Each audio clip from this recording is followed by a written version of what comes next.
خواجہ نظام الدین اولیاء رحمۃ اللہ علیہ کے وہ خاص خلیفہ جن کے بارے میں حضرت فرماتے تھے کہ قیامت کے دن میں اللہ کے حضور امیر اعلیٰ سنجری کو پیش کروں گا، وہ حضرت سے بیعت بھی تھے اور شراب بھی پیتے تھے. کہ حضرت کو کیا پتہ چلتا؟ ایک دن شراب پی کر، شراب میں دودھ بالکل، حوض شمسی پر آئے. ادھر سے حضرت خواجہ سے بھی وضو کرنے بیٹھے ہوئے ہیں.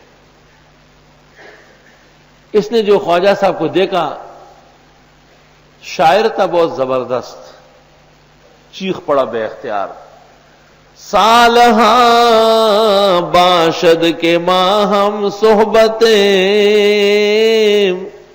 از صحبت ہاں اثر بودے کو جانست. کتنے زمانے سے ہم آپ کے ساتھ ہیں، آپ کے مرید ہیں، کوئی اثر ہی نہیں ہے. جیسے کوئی قیام پر تو درس کا اثر ہی نہیں ہوا. داڑھی کا مسئلہ بیان کیا اور جو ہے نا میں بھاگا. تو اس نے کہا کہ کتنے زمانے سے میں ساتھ رہتا ہوں اور مجھے تو کوئی اثر ہی نہیں ہے. زہد شما فسق از دل ماں کم نہ کرد. آپ کے اس تابعداری اور تقوی نے تو میرے دل کو صاف نہیں کیا. فسق مایا بہتر از زہد شماست. میرے یہ گناہ تو آپ کے تقوی سے زیادہ زوردار لگ رہا ہے. امیر اعلیٰ خواجہ کو کہتے ہیں. خواجہ صاحب نے کچھ نہیں فرمایا، فرمایا مت ارس انشاءاللہ تعالی صحبتی اثر دارت، گھبرائیے نہیں، فائدہ ہوگا. بس یہ سن نہیں تو امیر اعلیٰ بدل گئے. جس نے حضرت کے ملفوظات جمع کیے ہیں فوائد الفؤاد، یہ امیر اعلیٰ سنجری نے جمع کی ہے. علماء کے کام کی چیز ہے. فارسی میں اصل ہے، اردو میں ترجمہ ہو چکا ہے. دوسری ایک کتاب بھی خواجہ صاحب کی ہے، وہ ہے افضل الفؤاد، وہ امیر خسرو نے جمع کی ہے. لیکن اس کا مقام مرتبہ بہت اونچا ہے. تو جو حضرات درس میں بیٹھتے ہیں، داڑیاں چھوٹی ہیں یا داڑیاں نہیں ہیں، وہ گھبرائے نہیں، مضبوط بیٹھے. انشاءاللہ سبق اپنا اثر دکھائے گا.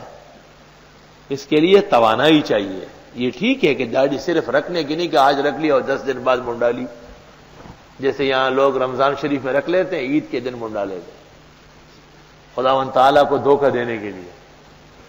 ایک شخص نے منڈائی، میں نے کہا یہ کیوں؟ کہا بس رمضان گزر گیا. میں نے کہا یہ تیری داڑھی تھی یا رمضان شریف کی تھی؟ کہنے لگا کہ شرم آتی تھی، رات کو اٹھ کے دعا کرتا تھا، تراویح پڑھتا تھا، روزہ رکھتا تھا. میں نے کہا اب وہ شرم ختم ہو گئی. کب تو رمضان شریف گزر گیا، اگلے سال پھر رکھیں. فلا حول ولا قوت الا باللہ. وہ ایک جرمنی نے کتاب لکھی ہے اور اس کتاب میں لکھا ہے کہ اسلام کے ساتھ جتنا ظلم مسلمانوں نے کیا ہے اس کی کوئی مثال نہیں. ایک پیراگراف یہ ہے اس من از بیگانگاہ ہرگز نہ نالم کہ بامن ہر چکردن آش نہ کر.